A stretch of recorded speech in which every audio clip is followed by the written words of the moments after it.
Hello दोस्तों, मैं हरिओम स्वागत करता हूं आपके अपने परिवार एचओ स्टडी ग्रुप में। आज हम पोमोलॉजी में अनार पढ़ेंगे, पोमग्रेनेट। इसकी खेती कैसे की जाती है? इसको प्रूनिका ग्रांटम इसका बोटेनिकल नेम है। प्रूनिकेसी लिथ्रेसी इसका कुल है। इसमें 18 गुणसूत्र होते हैं। इसका उत्पत्ति स्थान ईरान है। और इसमें कौन कौन से विटामिन, कौन कौन से कहाँ कहाँ पर इसके संस्थान है, इसके सामान्य विवरण, इसकी जलवायु, इसकी वैरायटी, रोग, कीट, ये सब कुछ आज हम विस्तार से पढ़ेंगे। बस आप देखते रहना, आपको मैं ट्रिक से भी बता दूंगा और इसके फैक्ट के साथ भी मैं आपको इसका पूरा विस्तार समझा दूंगा। तो अब आप देखो कि अनार की खेती कैसे की जाती है। अनार आज पढ़ेंगे। आज का टॉपिक है अनार। अनार का वैज्ञानिक नाम क्या है? तो अनार का वैज्ञानिक नाम, बोटेनिकल नेम क्या है? प्रूनिका ग्रैंटम। प्रूनिका ग्रांटम या ग्रैंटम भी कह सकते हो, ग्रांटम, प्रूनिका ग्रैंटम। ठीक है, ये इसका वैज्ञानिक नाम है। मैंने आपको बता चुका हूं कि वैज्ञानिक नाम, द्विनाम पद्धति किसने दी थी? केरोलस लीनियस ने। केरोलस लीनियस ने द्विनाम पद्धति दी थी, ये मैंने आपको बता चुका हूं। और इसके फादर ऑफ टेक्सोनोमी भी यही है। फादर ऑफ टेक्सोनोमी भी यही है। कौन है? Carolus Linnaeus. देखो, मैं दो तीन फादर आपको यहीं पे बता देता हूं, आप नोट कर लेना। ठीक है, कौन किसके पितामह है। अब देखो, एग्रीकल्चर के जनक कौन है? फादर ऑफ एग्रीकल्चर कौन है? तो नॉर्मन बोरलोंग, NE बोरलोंग, नॉर्मन अर्नेस्ट बोरलोंग। ये कौन है? एग्रीकल्चर के जनक है। इनको हरित क्रांति के जनक भी कहते हैं, ग्रीन रिवोल्यूशन के जनक भी कहते हैं। विश्व में हरित क्रांति के जनक कौन है? तो नॉर्मन बोरलोंग है। अगर अपने भारत में पूछे हरित क्रांति के जनक, अपने इंडिया में पूछे, तो इंडिया में हमारे हरित क्रांति के जनक कौन है? Doctor MS Swaminathan. Doctor MS Swaminathan अपने भारत में हरित क्रांति के जनक है। अगर ये पूछ ले श्वेत क्रांति के जनक कौन है? श्वेत क्रांति किससे संबंधित है? श्वेत क्रांति, व्हाइट रिवोल्यूशन, तो दूध से संबंधित है। और डॉक्टर वर्गीस कुरियन, डॉक्टर वर्गीस कह दो या वर्गीस कह दो, वर्गीस कुरियन। ठीक है, ये खाद्यान्न फसलों से संबंधित है। ग्रीन रिवोल्यूशन तो और चावल या गेहूं से संबंधित भी है। और श्वेत क्रांति दूध से संबंधित है। ये तो एग्रीकल्चर। मॉडर्न हॉर्टिकल्चर का मैंने आपको जनक बता दिया था पहले।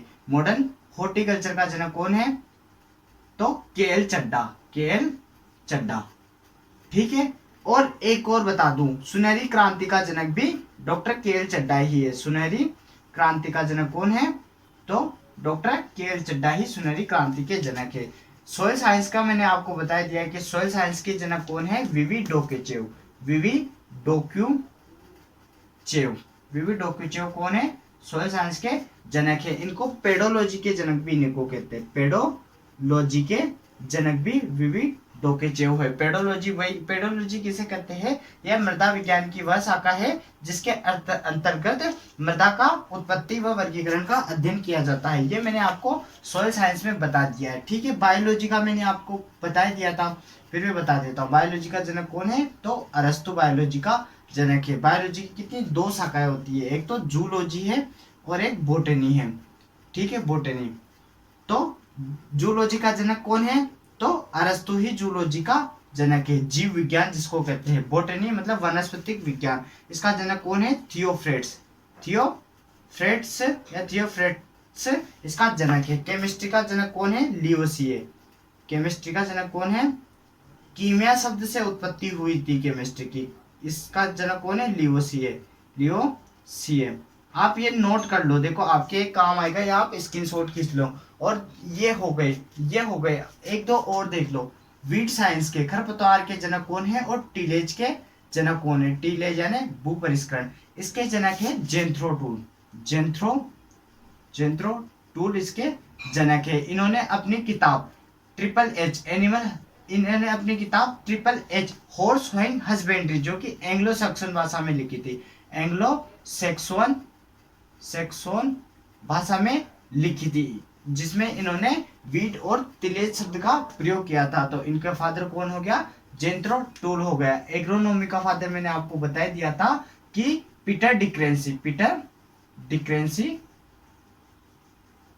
किसका है, वह एग्रोनॉमी का फादर है। ठीक है, ये आप नोट कर लो, ये यहीं पे आप नोट कर लो। और द्विनाम पद्धति केरोलस लीनियस ने दी थी, इसलिए फादर ऑफ टैक्सोनॉमी भी केरोलस लीनियस में है, लीनियस ही होगा। और जो जो आएंगे मैं आपको वो बता दूंगा। ठीक है, अब इसका बोटेनिकल नेम हो गया, इसका स्क्रीनशॉट खींच लो या मैं इसको मिटा दूंगा। अब देखो इसकी फैमिली कौन सी है, तो इसकी फैमिली प्रूनिका ग्रांटम इसका नाम हो गया, तो प्रूनिकेसी इसकी फैमिली है, प्रूनिकेसी इसकी फैमिली है। किंतु आपसे यह नहीं पूछी जाएगी, किंतु आपसे यह नहीं पूछी जाएगी, आपसे पूछी जाएगी कि बताओ लिथ्रेसी फैमिली किसकी है। तो इसका एक और नाम क्या है, लिथ्रेसी।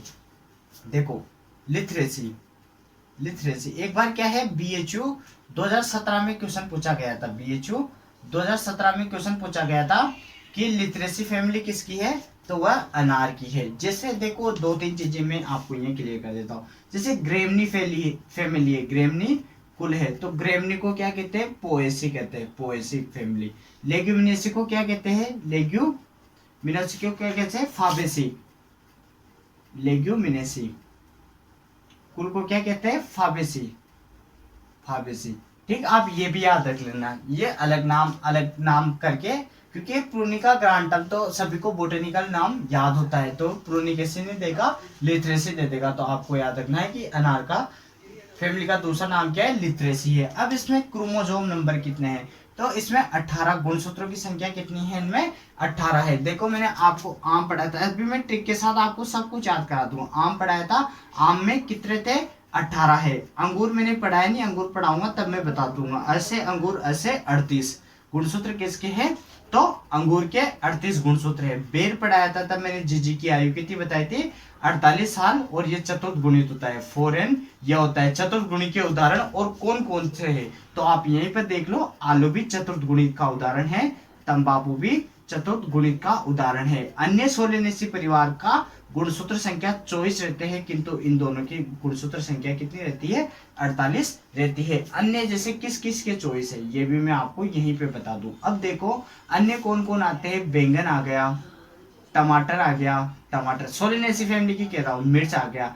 इनकी गुणसूत्र संख्या कितनी होती है, 24 गुणसूत्र संख्या होती है। और इसको उल्टा पुल्टा कर देते हैं, तो 42 किसके गुणसूत्र है, गेहूं के गुणसूत्र कितने हैं, 42 गुणसूत्र आ जाते हैं। आप ये हमेशा ध्यान रखना, ये आप हमेशा ध्यान रखना। अगर इसमें हम 10 जोड़ देते, कितने जोड़ देते हैं, 10 जोड़ देते हैं, तो वो सूरजमुखी के आ जाते हैं, सूरजमुखी के आ जाते हैं।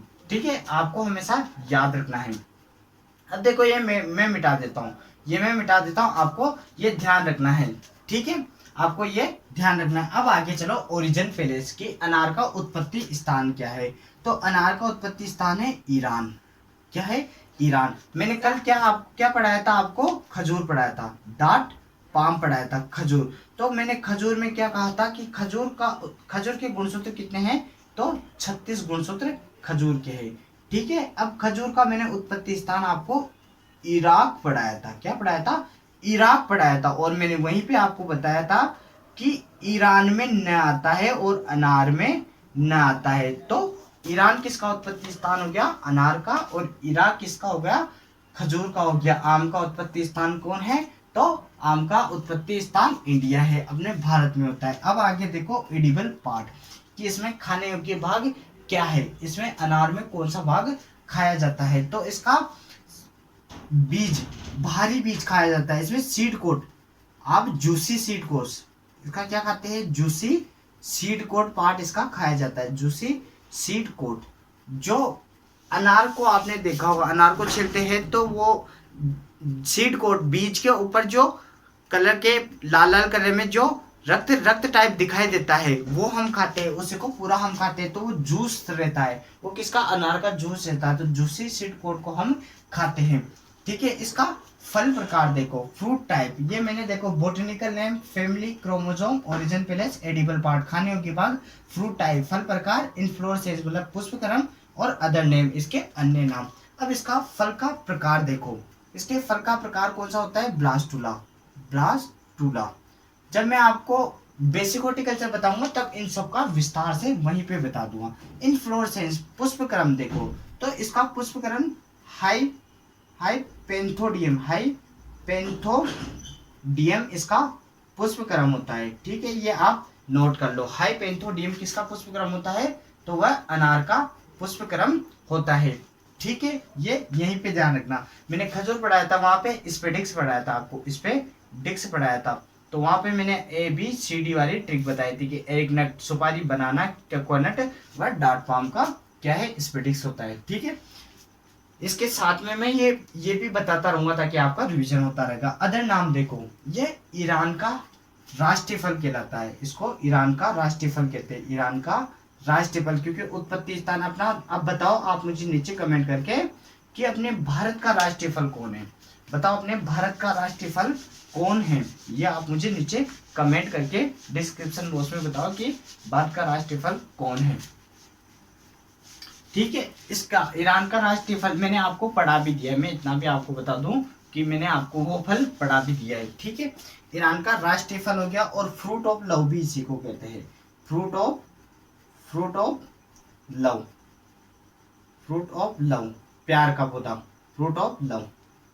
ठीक है, प्यार का फल भी इसी को कहते हैं। देखो अब मैं इसको रिवीजन करा देता हूँ। प्रूनिका ग्रांटम इसका बोटेनिकल, मैं अभी ट्रिक बताऊंगा आपको, सब कुछ ये कवर हो जाएगा। प्रूनिका ग्रांटम इसका बोटेनिकल नेम हो गया। इसके 18 गुणसूत्र होते हैं। प्रूनिकेसी लिथ्रेसी इसका क्या है? कुल है। इसका ओरिजिन का है? ईरान है। तो इराक किसका है? खजूर का है, डार्ट पाम का। इंडो बर्मा आम का है। ठीक है, edible part juicy seed coat हो गया। फ्रूट टाइप क्या हो गया? ब्लास्टुला हो गया। इन्फ्लोरेसेंस हाइपेंथोडियम हो जाता है। अदर नेम क्या क्या हो गया?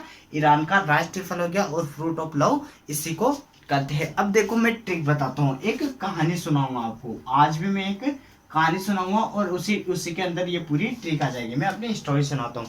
देखो, जब मैं 18 साल का था तब सोशल साइट पे मुझे एक ईरान की लड़की से प्यार हो गया। ये देखो एक बनाई हुई कहानी है, ऐसा कोई सच नहीं है। ठीक है, तो एक कहानी जिसमें क्या है, लगभग आपका पूरा आ जाएगा। जब भी कोई एक 18 साल का लड़का था तो उसको क्या हुआ? एक ईरान की लड़की से प्यार हो गया। मैं अभी लिख के भी बता दूंगा। एक लड़का था 18 साल का, तो उसको एक ईरान की लड़की से प्यार हो गया।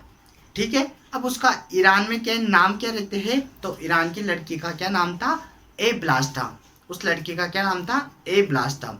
तो वह उसके लिए क्या हुआ? सोलापुर महाराष्ट्र का था। तो सोलापुर महाराष्ट्र से पैदल पैदल डिंडोल, बस्सी, जयपुर होते हुए कहाँ चला गया? ईरान चला गया। इराक किसका है? इराक हमेशा याद रखना खजूर का है। तो ईरान किसका है? क्योंकि न आ रहा है, आप ये न देख लेना, न आ रहा है और ईरान में भी न आता है। ठीक है, तो वो पैदल पैदल कहाँ चला गया? ईरान चला गया। और ईरान गया तो उसने वहां पर उसको देखा। तो क्या हुआ? उसके दिल में तितलियां उड़ने लगी, उसके ख्वाबों में तितलियां उड़ने लगी, मधुर ढोल बाजने लगे, उसका मन पिघल गया। ये सारी चीजें, उसका मन फटने लगा, कालजा फटने लगा। फिर वह उससे विवाह करके वहीं सेट हो गया। ठीक है, अब ये कहानी मैं लिखूंगा तब आपको पूरी समझ में आ जाएगी। ठीक है, अब देखो कि एक 18 साल का लड़का है, या फिर ऐसे कर लो, जब मैं 18 साल का था, जब मैं 18 साल का था, 18 साल का था, तब मुझे क्या हुआ था? एक ईरान की एक लड़की जिसका क्या नाम था? ए ब्लास्टा। ईरान की एक लड़की ए ब्लास्टा से प्यार हो गया, उसके प्यार में गिर गया। ठीक है, उसके प्यार में गिर गया, ए ब्लास्टा के प्यार में गिर गया। अब देखो, पहले आप ये यहीं पे देख लो। अब देखो इसको कि अब यहाँ पे मैं बता रहा हूँ कि जब मैं 18 साल का था, मतलब 18 तो गुणसूत्र संख्या हो गई, 18 साल का था तब ईरान की एक लड़की, ईरान इसका उत्पत्ति स्थान हो गया, ईरान की एक लड़की ए ब्लास्टा, तो ब्लास्टुला क्या हो गया? ब्लास्टुला इसका फल का प्रकार हो गया। और एरिल मतलब जूसी सीड कोट, एरिल, आप इसको एरिल भी कह सकते हो, ये इसका खाने योग्य भाग हो गया। ठीक है, इसके प्यार में गिर गया, मतलब प्रूनिका ग्रेंटम, प्रूनिका प्यार और गिर गया मतलब ग्रेंटम, ये इसका बोटेनिकल नेम हो गया। ठीक है, आपको समझ में आ गया कि जब मैं 18 साल का था तब ईरान की एक लड़की ए ब्लास्टा के प्यार में गिर गया था। तो ये पूरा ही आ जाएगा। अब अब उसके प्यार में गिर गया तो अब क्या हुआ, मैं सोलापुर महाराष्ट्र से पैदल पैदल चला, है ना, पैदल पैदल चला और अपने बस्सी डिंडोल कहाँ पड़ता है, बस्सी जयपुर से होते हुए कहाँ चला गया, ईरान चला गया। अब पैदल पैदल गया तो मेरे क्या है, हाथ पैर कठोर हो गए, या हार्ड हो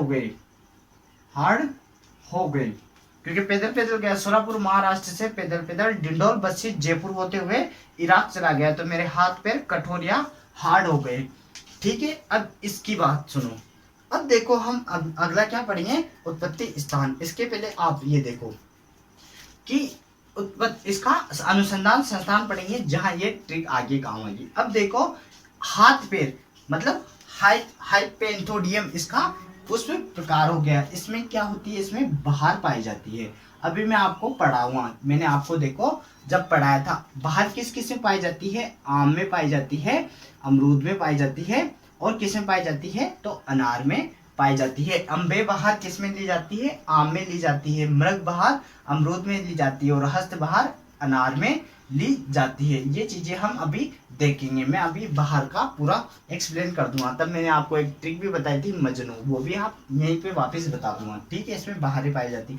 हाथ पैर का मतलब हो गया हाइपेंथोडियम इसको। ठीक है, अब कठोर पड़ गए, हार्ड हो गए, ये कठोर कास्ट कलम। अब इनका प्रवर्धन पढ़ेंगे। तब हार्डवुड कटिंग के द्वारा 1 साल पुरानी शाखा ली जाती है, और 20 से 25 सेंटीमीटर एवरेज मानो 22.5 सेंटीमीटर की उसकी लंबाई रखी जाती है, और 1/3 भाग तो धरती के ऊपर रखी जाती है, तिरछी हो जाती है। 1/3 भाग ऊपर रखा जाता है और 2/3 भाग नीचे रखी जाती है। और क्या होता है उसमें 70 से 80 दिन के बाद जड़ फूट जाती है और उससे नया पौधा बन जाता है। इसे प्रवर्धन कहते हैं। ठीक है, प्रवर्धन क्या कहलाता है कि नए पौधे तैयार करने की विधि को प्रवर्धन कहते हैं। ऐसे हार्डवुड कटिंग के द्वारा इसमें नया पौधा तैयार किया जाता है, वो भी मैं अभी विस्तार से बताऊंगा। ठीक है, तो देखो इसमें आपका ये आ गया प्रूनिका ग्रांटम, प्यार में गिर गया था। प्रूनिके से इसका कुल आ गया लिथरे से, आपको याद रखना पड़ेगा। मैं 18 साल का था, ये 18 इसके गुणसूत्र आ गए। ठीक है, ईरान इसका उत्पत्ति स्थान आ गया। आप यहाँ से भी देख सकते हो, और मैंने वहां खजूर पढ़ाया था, वहां से भी आप देख सकते हो, और यहाँ से भी आप देख सकते हो। इस लड़के का नाम क्या था, एब्लास्टा, मतलब एरिल भाग, इसमें एरिल या जूसी प्लेसेंटल इसका खाने योग्य भाग होता है। जूसी प्लेसेंटल सीड कोट भी आप कह सकते हो, जूसी प्लेसेंटल सीड कोट भी आप कह सकते हो, एरिल भी कह सकते हो। ब्लास्टा इसका फ्रूट टाइप हो गया, प्यार में गिर गया, मतलब प्रूनिका ग्रांटम हो गया। अब देखो ब्लास्टुला हो गया, जूसी प्लेसेंटा, हाइपेंथोडियम मतलब हाथ पैर कठोर हो गए, हाइपेंथोडियम हो गया, इराक का राष्ट्रीय फल हो गया। तो अब मैंने आपसे क्वेश्चन पूछा था कि भारत का राष्ट्रीय फल क्या है, भारत का राष्ट्रीय फल कौन सा है, तो बताओ कि आप भारत का राष्ट्रीय फल कौन सा है। भारत का राष्ट्रीय फल आम है। ठीक है, ये भी आप यहीं पे नोट कर लो। फ्रूट ऑफ लव भी इसी को कहते हैं। मैंने क्या कहा था, प्यार में गिर गया, है ना, तो फ्रूट ऑफ लव भी इसी को कहते हैं। अब आगे की कहानी सुनो, इसका स्क्रीनशॉट खींच लो, फिर मैं इसको मिटा दूंगा। ठीक है, आप स्क्रीनशॉट खींच लो, 1 2 3। अब मैं इसको मिटा देता हूँ। ठीक है, या फिर आपने नोट कर लिया होगा। ठीक है, ये यहाँ तक समझ में आया तो आप देखो लाइक और शेयर करो, लाइक शेयर करके हाँ बताओ कि आप इससे क्या है, मेरा हौसला बढ़ेगा। आप लाइक शेयर करते हो, इससे मेरा हौसला बढ़ता है। और ऐसे ट्रिक है, देखो आपको सब कुछ मैंने अभी तक ट्रिक से याद करा है, एक भी चीज आपको याद नहीं करनी पड़ी। बस आप देखते लगभग पूरा ही पोमोलॉजी हो जाएगी और सारी ट्रिक पे याद हो जाएगी। आपको किस्में में भी कंफ्यूजन नहीं हुआ, किस्में भी मैंने क्या है, सारी किस्में आपको ट्रिक से बता रखी है। ठीक, अब देखो हम इसका क्या पढ़ते हैं, सामान्य विवरण। फिर मैं आपको इसके बारे में संस्थान पढ़ाऊंगा, तब मैं अभी तो कहानी और बच रही है, अभी तो बाहर वगैरह ये पूरी कहानी, अभी तो किस्मों की भी कहानी है, तो उसमें भी मैं पूरा बता दूंगा आपको। अब देखो इसका सामान्य विवरण, क्या देखो इसका सामान्य विवरण। ठीक है, सामान्य विवरण। अब अनार का सामान्य विवरण देखो इसमें सिट्रिक अम्ल पाया जाता है। इसमें क्या पाया जाता है, इसमें सिट्रिक अम्ल पाया जाता है, सिट्रिक अम्ल इसमें पाया जाता है। इसमें ये देखो, इसमें अनार में क्या होता है, अनार में टेनिन पदार्थ उपस्थित रहता है, टेनिन पदार्थ लगभग पूरे ही अनार के पौधे में टेनिन पदार्थ उपस्थित रहता है। ये बात आपको ध्यान रखनी है, टेनिन पदार्थ उपस्थित रहता है। और एक बात और आप नोट डाल के लिख लो कि जंगली अनार रहता है या अनार को कई बार दाड़ू या दाड़िम भी कहते हैं। दाड़िम भी इसी का उपनाम है। जंगली अनार को दाड़ू या दाड़िम भी कहा जाता है। ठीक है, ये अनार का सामान्य बातें हो गई। ठीक है, ये आप नोट कर लो। अब हम इसका उत्पादन देख लेते हैं। अब हम इसके संस्थान या उत्पादन देख लेते हैं। तो हम इसका उत्पादन देख लेते हैं। उत्पादन, प्रोडक्शन। तो उत्पादन का डाटा देखो बदलता रहता है, हर साल बदलता रहता है। तो नए आएंगे तो मैं बता दूंगा। फिर भी अभी तो देखो, अभी तो इंडिया में तो कहाँ पे होता है? इंडिया में क्या पे सर्वाधिक होता है? तो महाराष्ट्र में सर्वाधिक होता है। और सोलापुर महाराष्ट्र में इसका अनुसंधान संस्थान है। नेशनल रिसर्च सेंटर अनार का कहाँ पे है? तो वह सोलापुर महाराष्ट्र में है। सोलापुर महाराष्ट्र में, अभी मैं बता दूंगा। एनआरसी खजूर कहाँ था? बीकानेर में। अपन ने बीकानेर पढ़ा था, तब मैंने क्या बताया था कि धरती आसमान से गिरा, खजूर पे आके गिरा, और खजूर से गिरा तो इराक में आके गिरा। 100 साल लग गए थे उसको बीकानेर आते आते। तो शताब्दी वृक्ष किसको कहते हैं? खजूर को कहते हैं। शताब्दी वृक्ष भी खजूर को कहते हैं। और बीकानेर आते आते 100 साल लग गए। तो एनआरसी खजूर का एनआरसी कहाँ था? बीकानेर में है। उसका उत्कृष्टता केंद्र, एक्सीलेंस सेंटर कहाँ था? तो उसका एक्सीलेंस सेंटर कहाँ था? सगरा भोज का जैसलमेर में था। और उसका टिश्यू कल्चर का लेबोरेटरी कहाँ थी? चिमनिया लेबोरेटरी, वह जोधपुर में उसकी लेबोरेटरी थी। ठीक है, अब इसके देखो उत्पादन कहाँ गया? इंडिया में तो महाराष्ट्र में हो गया। और राजस्थान में सर्वाधिक कहाँ होता है? तो जालोर और जोधपुर में इसका सर्वाधिक उत्पादन होता है। और एक बात आप यहीं पे स्टार डाल के लिख लो, आपने राजस्थान का उत्पादन। अब देखो महाराष्ट्र में किस किस का होता है? तो प्याज का, अनार का सर्वाधिक उत्पादन महाराष्ट्र में होता है। जालोर में सर्वाधिक उत्पादन किस किस का होता है? तो जीरे का जालोर में होता है, अनार का जालोर में होता है, और इसबगोल का भी क्या कहता है?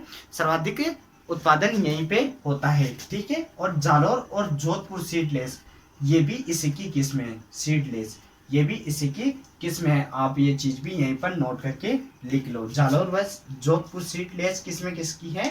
तो अनार की है। ठीक है, अब देखो इसका उत्पादन हो गया। उत्पादन के बाद आप देखो संस्थान देख लो। संस्थान, इसका इंस्टीट्यूशन देख लो। इंस्टीट्यूट कि इसके इंस्टीट्यूट कहाँ पे? अब देखो एनआरसी, नेशनल रिसर्च सेंटर अनार कहाँ पर है? तो वह सोलापुर महाराष्ट्र में है। ये देखो, ये सोलापुर महाराष्ट्र आ गया। तो सोलापुर महाराष्ट्र में इसका एनआरसी है, सोलापुर महाराष्ट्र। और नासिक महाराष्ट्र में तो प्याज का है। ठीक है, क्योंकि प्याज का सर्वाधिक उत्पादन नासिक महाराष्ट्र में किया जाता है। सबसे बड़ी मंडी भी वहीं पे है। ठीक, अब देखो इसका उत्कृष्टता केंद्र, एक्सीलेंस सेंटर भी आप इसको अंग्रेजी में बोल सकते हो। तो ये कहाँ पर है? डिंडोल, बस्सी जयपुर में आता है। ठीक है, अब ये देखो उत्कृष्टता केंद्र कैसा खोला गया। एक बात आप नोट कर लो कि स्टार लगाओ, 2-3 स्टार लगाओ कि नेशनल हॉर्टिकल्चर मिशन 2005 में।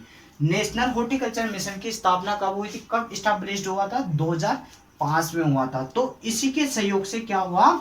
2012 में इंडो इजराइल, मतलब इंडिया व इजराइल का क्या हुआ? एक प्रोजेक्ट चालू हुआ।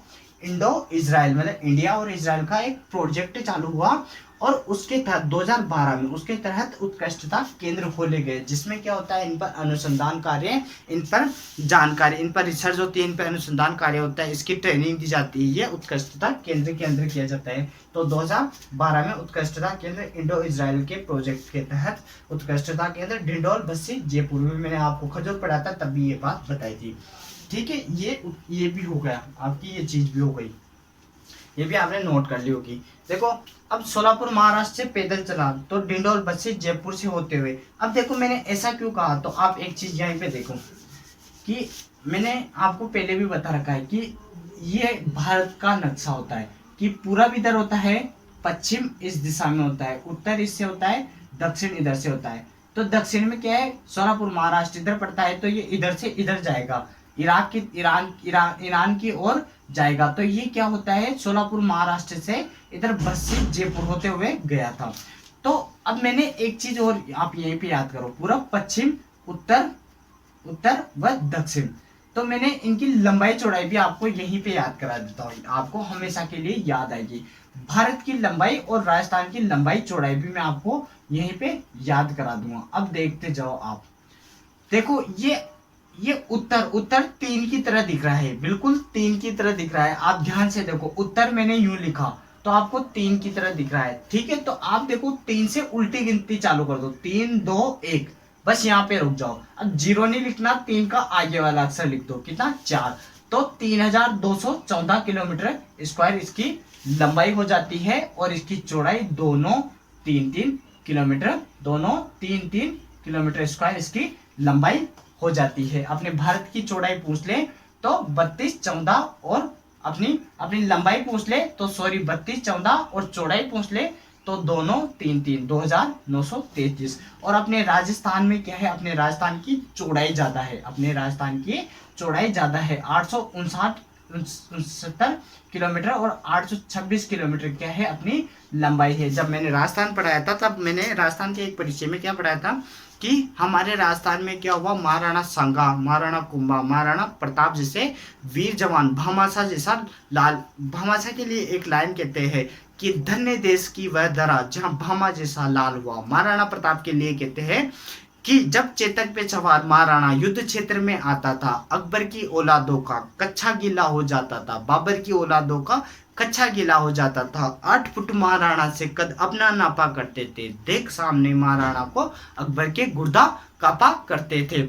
घास चपाती खाने वाला खुद खुददार कहानी था, उसमें वाड़ी पानी के आगे अकबर भी पानी पानी था। इसलिए क्या है, अपना सीना चौड़ा हो जाता है कि गर्व से कहते हैं हम राजस्थानी है, इसलिए हमारी चौड़ाई ज्यादा है। आप ये ऐसे ध्यान रख लेना, ठीक है। ये कंसेप्ट भी आपका यहीं पे क्लियर हो गया, ये संस्थान हो गए। अब मैं बाहर भी बता दूंगा, इनकी बाहर कौन कौन सी होती है, आप ये नोट कर लो या स्क्रीनशॉट खींच लो कि देखो जंगली प्रजाति को दाड़ू या दाड़िम कहते हैं, सिट्रिक एसिड इसमें उपस्थित होता है, टेनिन पदार्थ इसमें उपस्थित होता है, सभी भागों में टेनिन पदार्थ पाया जाता है। उत्पादन देखो इसका इंडिया में महाराष्ट्र में सर्वाधिक होता है, तो राजस्थान में जालोर व जोधपुर में सर्वाधिक होता है, और जालोर जोधपुर सीडलेस भी इसी की किस्में हैं, ये भी आप यहीं पे नोट कर लो, ठीक है। सहारनपुर सीडलेस किसकी किस्में, ये आप मुझे कमेंट करके बताओ, ठीक है। अब संस्थान देखो, एनआरसी अनार का एनआरसी अनुसंधान संस्थान कहाँ पर है, सोलापुर महाराष्ट्र में। तो इसका उत्कृष्टता केंद्र एक्सीलेंस सेंटर कहाँ पर है,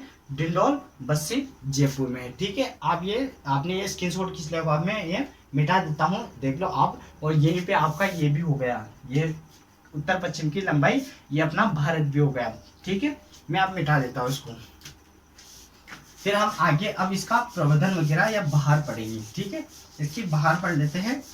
हमने इसका सामान्य विवरण देख लिया, उत्पादन देख लिया, इसके संस्थान देख लिए, अब इसका पुष्पक्रम हमने देख लिया, हाइपोपेंथोडियम। अब देखो इसमें क्या होता है, इसमें परपरागण होता है, ठीक है, इसमें परपरागण होता है। और आपने देख कीटों के द्वारा, और मैंने आपको परपरागण पढ़ाया था खजूर में, तब हस्त परपरागण किस में होता है, तो खजूर में होता है। लीफ प्रूनिंग किस में होती है, तो खजूर में होता है। उसके ऑफशूट का वजन कितना रखा जाता है, तो 12 से 14 किलोग्राम ऑफशूट का वजन रखा जाता है। एग्रीकल्चर सुपरवाइजर में पूछा गया क्वेश्चन है, ठीक है, क्वेश्चन है 2015 या 17 में पूछा गया था, ठीक है। आप ध्यान रखना, एग्रीकल्चर सुपरवाइजर में पूछा गया है। खजूर के ऑफशूट का वजन 12 से 14 किलो रखते हैं, ठीक। अब इसके बाहर देखो, इसकी बाहर का कंसेप्ट भी मैं आपको यहीं पे क्लियर करा देता हूँ। मैंने बाहर भी आपको बता रखी है। बाहर देखो, बाहर 3 प्रकार की होती है, मतलब जैसे बाहर क्या होता है ये भी मैं आपको बताता हूँ। फूल से फल आते हैं, फूल से फल आते हैं, तो फूल आते हैं तब क्या होता है, फूल आते हैं तो कुछ फलों में क्या होता है, साल में 3 बार फूल आते हैं, 3 बार फूल या फल आते हैं।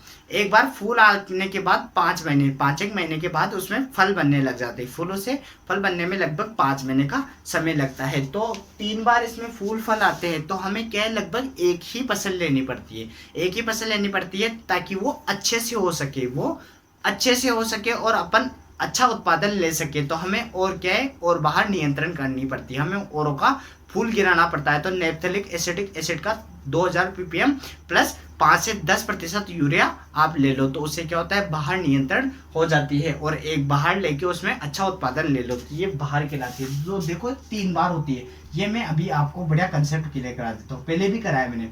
अम्बे बाहर, अम्बे बाहर जो आम से चालू होती है, आम से अम्बे बाहर चालू होती है, आप ऐसे याद रख लेना, ऐसे आम, ऐसे अम्बे बाहर, अम्बे बाहर, मृग बाहर और हस्त बाहर, हस्त बाहर, हस्त बाहर। ठीक है, अब ये देखो, अब इसका भी मैं आपको बता देता हूँ, फलन और इसका फूल फ्लावरिंग का समय और फलन का समय, फलन फ्रूटिंग का समय। ठीक है, अब इसका समय पीरियड भी देखो। इसको मैंने आप क्या बताई थी, एक ट्रिक, मजनू, मजनू मैंने आपको एक ट्रिक बताई थी। ठीक है, इस मजनू को आपको यूं भी लिखना है और यूं भी लिखना है बीच में, मैं जय और नू। ठीक है, ऐसे भी लिख दिया और ऐसे भी लिख दो, मैं जय नू। ठीक, ये मैंने आपको दोनों तरीके से बताया था। तो अपना अपना काम हो गया। अब देखो मई से कौन सा महीना आता है, मार्च अप्रैल। ठीक, या फरवरी मार्च कर लो आप, यहाँ फरवरी मार्च। ठीक है, एक महीना आगे बढ़ा लो, आपको मार्च पता चल गया तो आप फरवरी मार्च कर लो। जैसे जून जुलाई, जून जुलाई ये इनका फूल आने का समय है। नवंबर मतलब अक्टूबर नवंबर, अक्टूबर और नवंबर। अब देखो यहाँ पर फरवरी मार्च, तो इसमें 5 महीने जोड़ लो, या फिर जून जुलाई, ये वाला यहाँ शिफ्ट कर दो, ये वाला यहाँ शिफ्ट कर दो, ये वाला यहाँ शिफ्ट कर दो, ऐसे याद रख लो, जून जुलाई। ठीक है, फिर अक्टूबर नवंबर, अक्टूबर नवंबर, या फिर आप यहाँ पे भी देख लो, ये मजनू न आ रहा है तो नवंबर आएगा, तो अक्टूबर नवंबर, और ये वाला यहाँ पर लिख दो फरवरी मार्च। तो आपको ये इजी से याद हो जाएगा, बहुत सिंपल तरीके से याद हो जाएगा। अब देखो आम में कौन सी बाहर ली जाती है, तो आम में अम्बे बाहर ली जाती है। अमरूद में कौन सी बाहर ली जाती है, तो अमरूद में मृग बाहर ली जाती है, अपने राजस्थान के लिए बता रहा हूं मैं। ठीक है, और हस्त बाहर अनार में लेते हैं। ठीक है, ये तीनों बाहरें आपकी यहाँ पर कंप्लीट हो जाती है। देखो फरवरी से 5 महीने, फरवरी मार्च अप्रैल मई जून जुलाई, ये 5 महीने जोड़ने के बाद इधर आ जाते हैं, क्योंकि फूल से फल बनने का समय 5 महीने लगता है। इसका आप स्क्रीनशॉट खींच लो, कभी नहीं भूलोगे। मजनू ट्रिक याद रखना, कौन सी ट्रिक याद रखना आप, मजनू।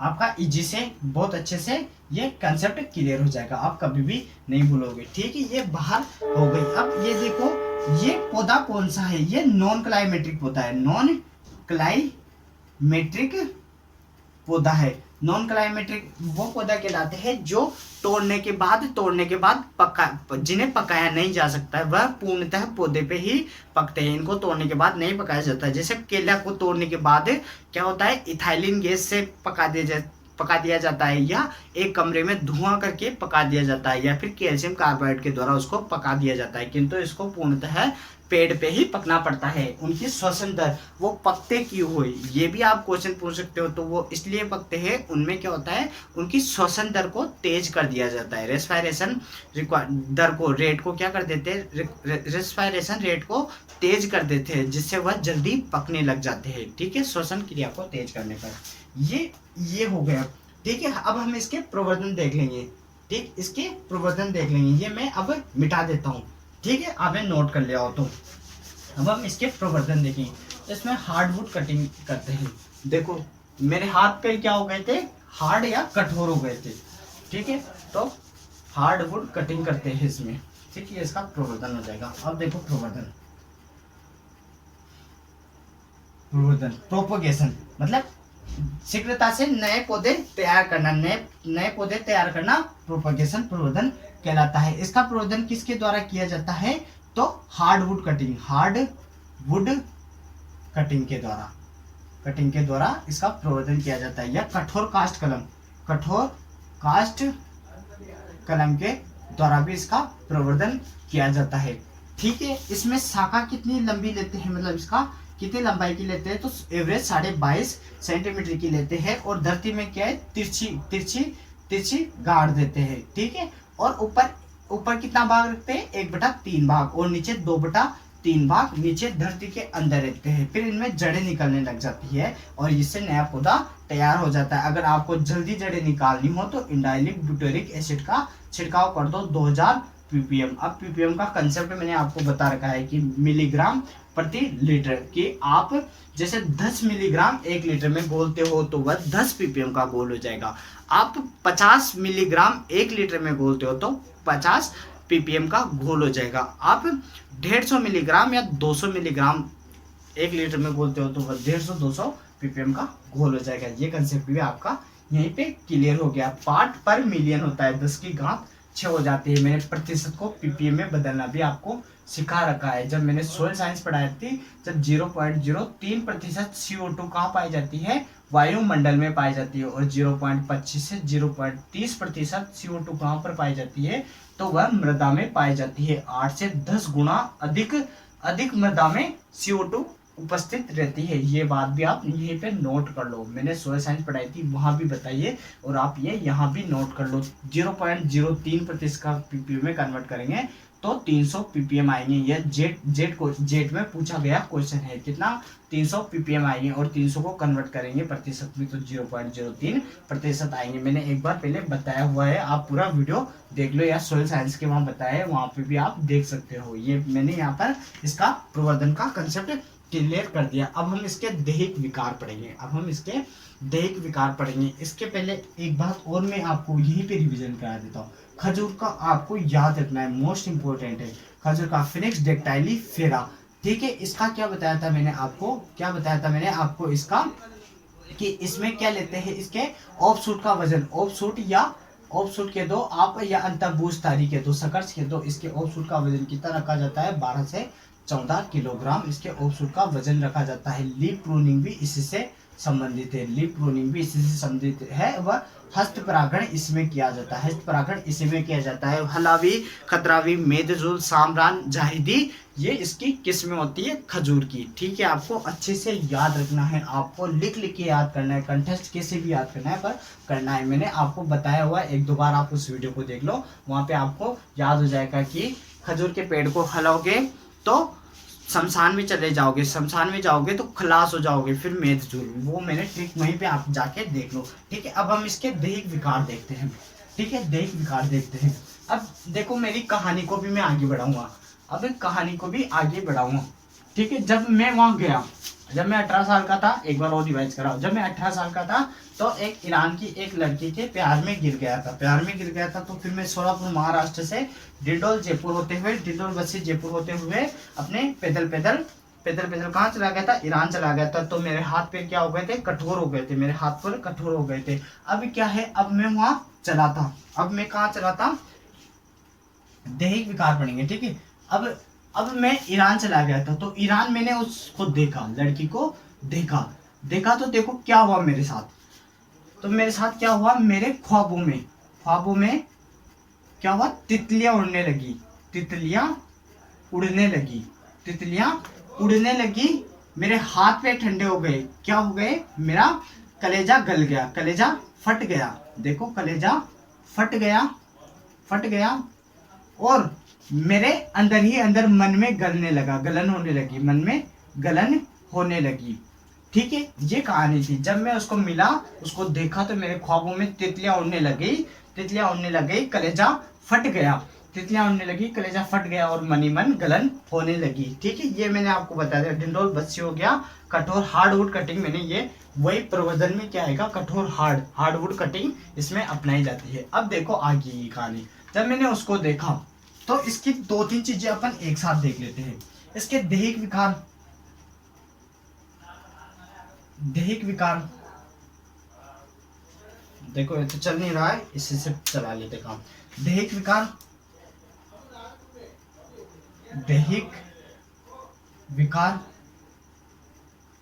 ठीक है, इसके दैहिक विकार देखो।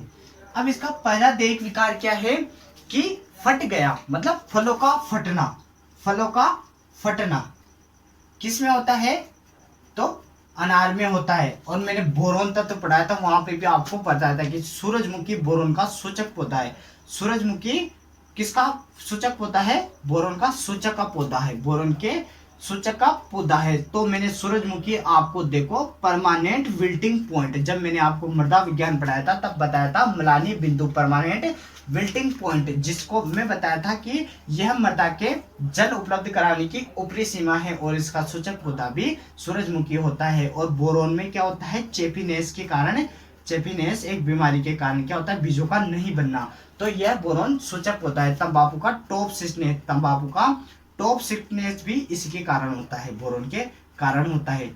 ठीक है, और मैंने क्या बताया था कि टमाटर का और फलों का फटना भी बोरोन के कारण ही होता है। ठीक है, ये मैंने आपको बताया था। और फूल गोभी में एक कंसेप्ट और यहाँ पे क्लियर करा रहा हूँ, आप अच्छे से नोट करना, अच्छे से नोट करना। अब मैंने अमरूद पढ़ाया आपको, अमरूद में क्या पढ़ाया था, अमर की कहानी बनाया था, अमर की कहानी की अमर सीढ़ियों से कहाँ गया था, सीढ़ियों से गया था। ठीक है, वो कहानी आप नोट करना, एक बार वहीं जाकर आप देख लो कि अमर सीढ़ियों से गया था। अब कहाँ गया था, आप मुझे कमेंट करके बताओ, आप मुझे कमेंट करके बताओ कि अमर सीढ़ियों से कहाँ गया था। ठीक है, अमरूद की कहानी, तो अमरूद में मैंने इसका दैहिक विकार पढ़ाया था, तो मैंने बताया था ब्रोंजिंग, ब्रोंजिंग आपको मोस्ट इंपोर्टेंट करना है। तो अमरूद में ब्रोंजिंग, भूरापन किसके कारण होता है, जिंक के कारण होता है, जबकि फूल गोभी में ब्रोंजिंग किसके कारण होता है, बोरोन के कारण होता है। ये आप यहीं पे नोट कर लो। ठीक है, अच्छे से अच्छा क्वेश्चन बनता है इससे।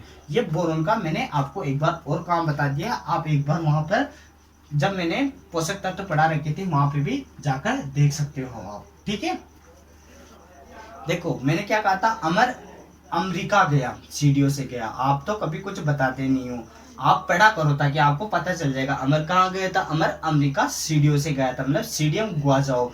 ठीक है, इसका बोटेनिकल नेम हो गया। ठीक, हेलियंथस एनम सूरजमुखी का हो गया। फलों का फटना किसके कारण होता है, तो बोरोन की कमी के कारण होता है। और मन ही मन गलने लगा, तो इसमें क्या होता है, अनार का फल का गलना, इसका गलन रोग, गलन रोग, गलन रोग किसके कारण होता है, ये भी बोरोन की कमी से होता है। तो इसके सुधार के लिए आप क्या कर दो, बोरेक्स डाल दो, बोरेक्स का छिड़काव कर दो। ठीक है, ये अच्छे से नोट कर लेना। दैहिक विकार, फलों का फटना व फलों का गलना या गलन रोग किसके कारण होता है, अनार में बोरोन की कमी से होता है। अब देखो तितलियां उड़ने लगी, ये भी आप यहीं पे नोट कर लो। इसके कीट देखो आप, कीट, इसके कीट कौन से है, तो अनार की तितली, अनार की तितली, तितलियां उड़ने लगी मतलब अनार की तितली, तितली। ठीक है, अनार की तितली का क्या नाम है, तो वीराकोला आइसोक्रेटस, वीराकोला आइसोक्रेटस, आइसोक्रेट्स कैसे, आइसोक्रेटस, क्रेट्स। ठीक है, ये इसका बोटेनिकल नेम, इसका जूलॉजिकल नेम हो गया, इसका साइंटिफिक नेम क्या हो गया, वीराकोला आइसोक्रेटस हो गया। मैंने अमरूद की फल मक्खी बताई थी, आप दो तीन चीजें और यहीं पर देखो। अमरूद की फल मक्खी, अमरूद की फल मक्खी, फल मक्खी या आम की फल मक्खी, बैक्ट्रोसेरा डोरसेलिस, बैक्ट्रोसेरा डोरसेलिस, डोरसेलिस। ठीक, ये है। मैंने बेर की फल मक्खी बताई थी आपको, बेर की फल मक्खी, तो क्या बताया था मैंने, काइपोमिया वेसुवियाना, काइपोमिया वेसुवियाना। ठीक है, सफेद मक्खी का क्या नाम है, आप बताओ मुझे, सफेद मक्खी का क्या नाम है, आप मुझे कमेंट करके बताओ। बेमेसिया टेबेसाई, बेमेसिया टेबेसाई किसका नाम है, ये भी आप मुझे बताओ, बेमेसिया टेबेसाई। ठीक है, टर्माइट का क्या नाम है, टर्मेटिडी, ये दीमक का नाम है। ठीक है, ये वीराकोला आइसोक्रेटस। ठीक है, आम का मैंगो होपर का क्या नाम है, अमरिटोडस एटकिंसोनी। ठीक है, ये आप याद रखा करो, बार बार बोला करो ताकि आपको याद हो जाएगा। पुरिनिका ग्रांटा, अनार की तितली वीराकोला आइसोक्रेटस। ठीक है, अब हम अपन पपीता पढ़ेंगे, पपीता का पेंटानोगा नाइग्रिस, उसका पपीते का रोग होता है। ठीक है, अब देखा वीराकोला आइसोक्रेटस, अनार की तितली, ये नोट कर लो, ये अच्छा क्वेश्चन बनता है। ठीक है, अमरूद की फल मक्खी बैक्ट्रोसेरा डोरसेलिस, बेर की फल मक्खी क्या होती है, काइपोमिया वेसुवियाना। सफेद मक्खी का क्या नाम है, बेमेसिया टेबेसाई, सफेद मक्खी का नाम हो गया। ये इसके कीट हो गए। अब इसके रोग देखो, इसके रोग आप यहीं पे देखो। ठीक है, ये कहानी हो गई। इसके बाद क्या है, वेराइटी बची हुई है, वेराइटी बची हुई है। आपको देखो अच्छा लग रहा है तो आप क्या है, लाइक कमेंट और शेयर करो ताकि इससे हौसला बढ़ता है। देखो रोग देखो, अब इसके रोग देखो, तो इसमें कौन कौन सा रोग होता है। इसमें एक तो पत्ती धब्बा रोग होता है, पत्ती धब्बा धब्बा रोग होता है। एक रोग कौन सा होता है, जीवाणु अंगमारी, ब्लाइट जीवाणु अंगमारी। अब देखो पत्ती धब्बा रोग किसके कारण होता है, तो सर्कोस्पोरा कवक के द्वारा, सर्कोस्पोरा कवक के द्वारा होता है। और जीवाणु अंगमारी किसके द्वारा होता है, तो जेंथोमोनास एक्सोनोपोडिया जीवाणु के कारण होता है। जीवाणु अंगमारी मतलब जीवाणु के कारण होगा। पत्ती धब्बा रोग किसके कारण होगा, सर्कोस्पोरा कवक के द्वारा होगा। ठीक है। अनार की तितली से बचाव का उपयोग देखो, उपयोग क्या होता है, फल को ढक देना चाहिए, बटर कवर से ढक देना चाहिए। ठीक है, बटर कवर से उसको ढक देना चाहिए। ठीक है। और रोग क्या हो गया, पत्ती धब्बा रोग हो गया, किसके कारण, सर्कोस्पोरा कवक के द्वारा। जीवाणु अंगमारी किसके द्वारा होगी, जेंथोमोनास एक्सोनोपोडिया के द्वारा होगी। अब इसकी वेराइटीज देख लो, अनार की वेराइटीज बची हुई है, अब उसको आप देख लो।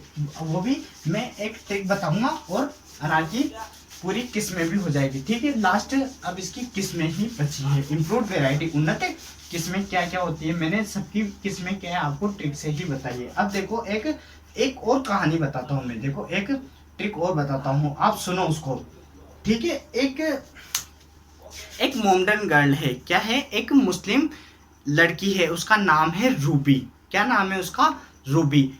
इतिहास में देखो मैं बताता हूँ, हिंदू मुस्लिम तो यूं ही लड़ाई करते। पहले मैं कहानी सुना देता हूँ, फिर आपको एक फैक्ट और बताऊंगा कि एक मुस्लिम लड़की कौन है, रूबी। रूबी क्या है, गणेश महोत्सव के लिए तैयारी, आनंद से गणेश महोत्सव मनाती है। आनंद हर्षोल्लास से क्या करती है, वो गणेश जी को मानती है और गणेश महोत्सव मनाती है। उसके लिए क्या करती है, वो सिंदूर लगाती है, चावल बनाती है, भगवा रंग के वस्त्र पहनती है, गणेश जी के सामने ज्योति जलाती है और वंडरफुल तरीके से इस त्योहार को मनाती है। ये मेरी ट्रिक है। अब देखो मैं बताता हूँ, जैसा क्या है, मेरा एक दोस्त है मोहसिन खान, जिसका नाम है, मेरे साथ पढ़ता है। वो देखो मुस्लिम है, वो मुस्लिम हो किंतु हमारे साथ हर मंदिर में गया। हम कभी भी करणी माता जाते हैं या हमारे हिंदू मंदिर में जाते हैं, विष्णु भगवान के में जाए, महादेव जी के में जाए या हनुमान जी के में जाए, तो वो हमारे साथ हमेशा जाता है और वहाँ पर हमारे तरीके से डोक देता है। तो देखो हिंदू मुसलमान ऐसा कुछ होता नहीं है, ये दिल का भाव है, भगवान एक होता है। देखो किसी ने एक अच्छी बात कही गई है कि इतिहास गवाह है कि धर्म कभी खतरे में नहीं था। इतिहास गवाह है कि धर्म कभी खतरे में नहीं था। अगर धर्म खतरे में होता तो महाराणा प्रताप का सेनापति मुस्लिम और अकबर का सेनापति हिंदू नहीं होता। देखो मैंने आपको जब महाराणा प्रताप पढ़ाया था,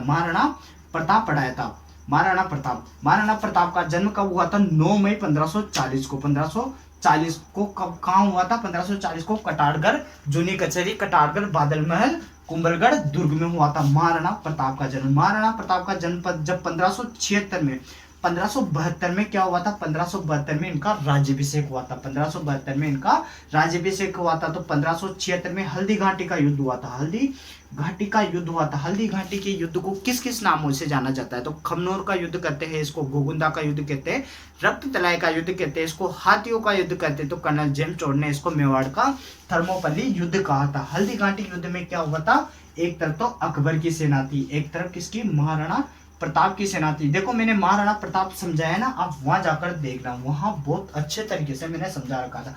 तो अकबर की सेनापति कौन था, अकबर का सेनापति कौन था, मानसिंह कछवाहा। ढूंढाड़ पढ़ाया था मैंने आपको, कछवाहा राजवंश, मानसिंह कछवाहा। भगवान दास, फिर भगवान दास के बाद आता है भारमल आता है, भारमल के बाद आता है भगवान दास के बाद आता है मानसिंह कछवाहा। जो अकबर हरकाबाई से विवाह करता है, तब वह मानसिंह कछवाहा को अपने बेटे के रूप में, दहेज के रूप में स्वीकार करता है और उसको 7000 मनसबदारी देता है। 7000 मनसब प्रदान करके फर्जंद की उपाधि इसको देता है और 5000 मनसब किसको देता है, वो भारमल को देता है। देखो ये थोड़ा सा बता रहा हूँ, वैसे मैं वैरायटी बताऊंगा, ये आपको क्या है, आपके एग्रीकल्चर सुपरवाइजर में काम आ जाएगा। आपको नॉलेज होना चाहिए, राजस्थान के इतिहास का नॉलेज आपको होना चाहिए, इसलिए मैं बता रहा हूँ। मैंने जो बात कही ना उसको प्रूव कर रहा हूँ कि इसका सेनापति कौन था, मानसिंह कछवाहा था। मानसिंह कछवाहा अकबर की तरफ से लड़ा था, यह अपने राजपुताने का ही था। और महाराणा प्रताप का सेनापति कौन था, महाराणा प्रताप की सेना के दो भाग हुआ करते थे, हरावल व चंद्रावल। तो चंद्रावल का तो वीर सरदार राणा पुंजा ने नेतृत्व किया था। तो हरावल का हाकिम खां सूरी एकमात्र मुस्लिम सेनापति कौन था, महाराणा प्रताप की तरफ से। तो एकमात्र मुस्लिम सेनापति हाकिम खां सूरी थी। और अकबर की तरफ से हिंदू कौन था, मानसिंह कछवाहा। इसलिए कभी भी धर्म खतरे में नहीं था, इतिहास गवाह है इसके लिए। ये तो हमने क्या है बना दिया है कि हिंदू अलग होता है, मुसलमान अलग होता है। ये देखो, ये पूरी कहानी मैंने आपको बता दी, ये आप हमेशा याद रख लो। इसका कब हुआ था, तो 18 जून 1576 को होता है। तो डॉक्टर गोपी शंकर शर्मा के अनुसार कब माना जाता है, 21 जून 1576 को माना जाता है। और इतिहास का अनिर्णायक युद्ध कौन सा है, तो वह हल्दी घाटी का युद्ध होता है, जो मैं महाराणा प्रताप बताया था। और महाराणा प्रताप की मृत्यु भी बता देता हूँ। तो 1597 में इनकी मृत्यु हुई थी। ठीक है, ये महाराणा प्रताप। अब हम इसकी वेराइटी देखते हैं। देखो इसकी वेराइटी, ये क्या है, आपको नॉलेज होना चाहिए इसलिए मैंने बताई है। तो आप कभी भी लोड मत लेना। देखो मैंने क्या कहा था, कहानी सुनो मेरी वापस से, कि रूबी एक मुस्लिम लड़की है जो गणेश महोत्सव आनंद के साथ मनाती है। ठीक है, ये रूबी गणेश महोत्सव आनंद के साथ मनाती है। अब वो क्या करती है, वह भगवा रंग के वस्त्र धारण करती है, भगवा रंग के वस्त्र धारण करती है, सिंदूर लगाती है। ठीक है, और क्या करती है देखो, और वह भगवान के गणेश जी के सामने ज्योति जलाती है।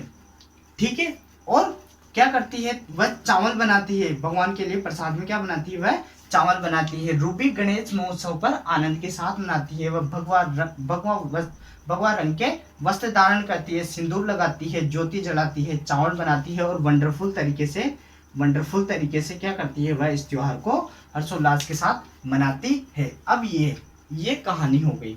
ठीक है, अब देखो इसकी वेराइटी देखो आप, किसमें सारी उसी में आ गई, किसमें। अब देखो इसकी किस्में, रूबी इसी की किस्म है। रूबी किसकी किस्म है, तो अनार की किस्म है। गणेश इसकी किस्म है। ठीक है, गणेश इसकी किस्म है। अब आनंद इसकी किस्म है। भगवा रंग, तो भगवा सिंदूरी इसकी किस्म है। भगवा सिंदूरी एक ही है, भगवा सिंदूरी इसकी किस्म है। ठीक है, ज्योति इसकी किस्म है, ज्योति। आप दो तीन बार बोलो, ज्योति, अनार की ज्योति। चावल इसकी किस्म है, चावला इसकी किस्म है। ठीक है, वंडरफुल इसकी किस्म है। वंडरफुल यूएसए की किस्म है। वैसे यूएसए अनार की, वहां पर क्या होते हैं, एक फल ये लगभग आधा 1 किलो का आता है, बहुत बड़ा फल आता है। वंडरफुल यूएसए में पाई जाती है। अब मैंने 2 आपको वहीं पे बता दी थी, जालोर सीडलेस व जोधपुर सीडलेस। ठीक, ये इसकी इम्प्रूव्ड वेराइटी होगी। इसकी क्या हो गई, इसकी किस्में हो गई। ठीक है, ये आनंद भी बता दी मैंने, रूबी बता दी। रूबी गणेश महोत्सव आनंद के साथ मनाती है। ठीक है, ये बात याद रखना। और जोहर महोत्सव क्या है, चित्तौड़ दुर्ग में मनाया जाता है। ये बात भी आप ध्यान रखना, क्योंकि वहां पर 3 जोहर हुए थे, 3 साके हुए थे। कब हुए थे, 1303 में पहला साका हुआ था राणा रतन सिंह के टाइम पे, फिर हुआ था 1534 में हुआ था, फिर हुआ था 1500 कब हुआ था, 5-7-6-7 को, 1567 को हुआ था। 3-4 फिर 5-6-7 ऐसे याद रखना, 3-4-5-6-7। 1303 में पहला हुआ था, अप्रैल 1303 में राणा रतन सिंह के टाइम पे, फिर राणा कर्मावती के टाइम पे, फिर क्या हो, उदय सिंह के टाइम पे फुल कवर, जब जयमल फत्ता सिसोदिया व कलाजी राठौड़, जब उदय सिंह का राज हुआ करता था। महाराणा प्रताप के पिता कौन थे, राणा उदय सिंह, जिन्होंने 1559 को उदयपुर की स्थापना की थी। तो 1459 को राव जोधा ने जोधपुर की स्थापना की थी।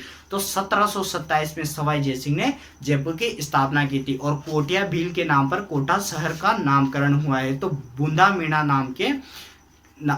मीणा के नाम पर बूंदी का नामकरण हुआ है। और एकमात्र शहर ऐसा है अपने राजस्थान का जो अंग्रेजों ने बसाया, तो वह कौन सा है? एरिन डिक्सन ने ब्यावर को बसाया था। ब्यावर कहाँ पर आता है? अजमेर में आता है। और दो ऐसे जिले हैं जो अभ्रंश रूप से कटे हुए हैं। अजमेर का ब्यावर थोड़ा सा कटा हुआ है और चित्तौड़ का रावतभाटा थोड़ा सा कटा हुआ भाग है। ये अपने क्वेश्चन राजस्थान जीके से पूछ लेते हैं, तो ये भी मैंने आपको यहीं पे बता दिया। ये किस में हो गई? ठीक है, आपको Ganesh, Anand, Bhagwa, Jyoti, Chawla, wonderful, Jalore seedless, Jodhpur seedless याद करना। सहारनपुर सीडलेस किसकी किस्म है? तो वह अमरूद की किस्म है। मैंने आपको पहले पूछा था कि सहारनपुर सीडलेस किसकी किस्म है? तो अमरूद की किस्म है। देखो मैं आपको 2-3 कंफ्यूजिंग किस्में भी यहीं पे वापस रिपीट कराता हूँ, ठीक है, आप याद रखना। मृदुला इसकी किस्म है, ठीक है। महोत्सव से मृदुला आएगा, सॉरी, वहां पे गणेश महोत्सव लिखाया था ना मैंने, महोत्सव से मृदुला भी आपको याद रखना है। मृदुला इसकी किस्म है। तो अर्का मृदुला किसकी किस्म है? आप कमेंट करके बताओ। देखो अर्का मृदुला किसकी किस्म है और मृदुला किसकी किस्म है? आप एक कंफ्यूजिंग वेराइटी आप लिख लो अपने ऊपर। अर्का मृदुला अमरूद की किस्म है। किसकी? अमरूद की किस्म है। मैंने अमरूद पढ़ाया था, तब मैंने क्या कहा था? ए मर्द तू किरण का मूल्य नहीं समझेगा, ठीक है। तो अर्का मृदुला, अर्का किरण और अर्का अमूल्य किसकी किस्म थे? तो अमरूद की। मैंने अमरूद पढ़ाया था, वहां पे ट्रिक बताई थी। लखनऊ 49 सरदार इसकी किस्म है। इलाहाबाद सफेदा, इलाहाबाद सुरखा इसकी किस्म है। तो ललित व चित्तीदार भी अमरूद की किस्म है। ये मैंने आपको ट्रिक के साथ बताया है। अर्का किरण इसकी किस्म है, अर्का अमूल्य इसकी किस्म है, अर्का मृदुला इसकी किस्म है। तो मृदुला किसकी किस्म हो गई? अनार की किस्म कौन सी हो गई? मृदुला हो गई। अब देखो सूर्य किसकी किस्म है और पुषा सूर्य किसकी किस्म है? पुषा सूर्य किसकी किस्म है? तो हिसार सूर्य किसकी किस्म है? ये आप मुझे कमेंट करके बताओ, ये आप मुझे कमेंट करके बताओ, पर आप नहीं बताओगे, मुझे पता है। सूर्य किसकी किस्म है? तो पपीता की किस्म है। आप याद कर लो यहीं पे, सूर्य किसकी किस्म है? पपीता की किस्म है। पुषा सूर्य आम की किस्म है, पुषा सूर्य आम की किस्म है। हिसार सूर्य किसकी किस्म है? तो वह अमरूद की किस्म है। नागपुर सीडलेस किसकी किस्म है? ये आप मुझे कमेंट करके बताओ। नागपुर सीडलेस किसकी किस्म है? या आप मुझे कमेंट करके बताओ, ठीक है। सहारनपुर सीडलेस मैंने आपको बता दी थी। सहारनपुर सीडलेस किसकी थी? अमरूद की किस्म है। सहारनपुर सीडलेस किसकी किस्म थी? तो वह अमरूद की किस्म थी। गणेश कीर्ति गोमा कीर्ति, गणेश कीर्ति गोमा कीर्ति किसकी किस्म है? गणेश कीर्ति गोमा कीर्ति किसकी किस्म है? ये मुझे आप कमेंट करके बताओ। गणेश किसकी किस्म है? तो गणेश तो येरी अनार की किस्म है। गणेश कीर्ति गोमा कीर्ति किसकी किस्म है? ये आप मुझे बताओ। आंवला की किस्म में बताओ। कृष्णा कंचन किसकी किस्म है? कृष्णा कंचन किसकी किस्म है? आप मुझे बताओ। NF4 NF7 ये किसकी किस्म है? ये आप मुझे बताओ, ठीक है। आप मुझे बताओ कि पुवन किसकी किस्म है? पुवन मेजेस्टिक किसकी किस्म है? पुवन मेजेस्टिक किसकी किस्म है? ये आप मुझे कमेंट करके बताना, ठीक है। अच्छे से याद करके आप मुझे ये सारी चीजें बताना। तो ये आप कंफ्यूजिंग वैरायटी कुछ तो लिख लो। अर्का मृदुला अमरूद की है, मृदुला अनार की हो गए। सूर्य पपीता, पुषा सूर्य आम की, हिसार सूर्य अमरूद की हो गई। गणेश कीर्ति गोमा कीर्ति किसकी है? तो आंवला की है। अंबाली का बढ़ाया था मैंने, तब बता दिया। लखनऊ 49 मैंने आपको पुवन रोबस्टा किसकी है? पुवन रोबस्टा ये किसकी है? तो पुवन रोबस्टा किसकी है? केला की है। डॉर्फ कैवेंडिश भी केला की है, ठीक है। कृष्णा कंचन किसकी है? तो यह आंवला की है। सहारनपुर सीडलेस मैंने आपको बता दिया कि अमरूद की है। जालोर और जोधपुर सीडलेस किसकी है? अनार की किस्म है, ठीक है। ये आप ध्यान रखना। अरुणा वरुणा किसकी किस्म है? देखो अरुणा वरुणा किसकी किस्म है? ये भी आप लिख लो। अरुणा वरुणा किसकी किस्म है?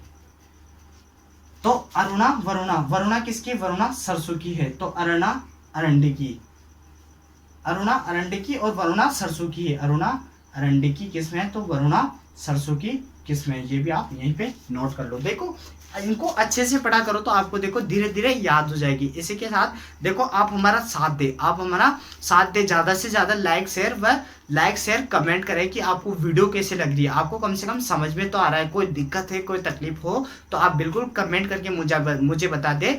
और आप देखो अपने डिस्क्रिप्शन बॉक्स में क्या है, डिस्क्रिप्शन बॉक्स में इंस्टा की लिंक दे रखी है। और मैंने टेलीग्राम जीके और एग्रोनॉमी का, जीके और एग्रीकल्चर सुपरवाइजर का ग्रुप चैनल बना हुआ है। तो आप कृपया हो करके उसको ज्वाइन कर लो। व्हाट्सअप ग्रुप को आप ज्वाइन कर लो। उसमें क्या है, मैं पीडीएफ डाल देता हूँ, तो आप वहाँ से देख लिया करो। और डेली अपडेट्स करता रहता हूँ, तो आपको वहाँ से पता चल जाएगा कि क्या चल रहा है। करंट अफेयर भी डालता हूँ।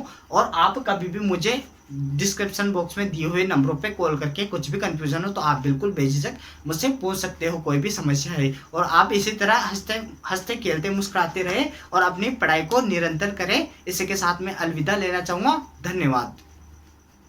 जय हिंद, जय भारत।